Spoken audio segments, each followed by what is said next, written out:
ربي لا إله إلا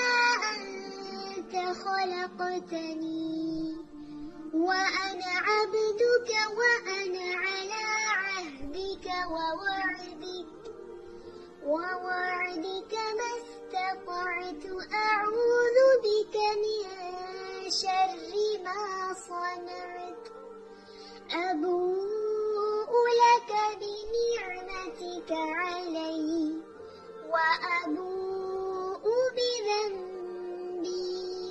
فاغفر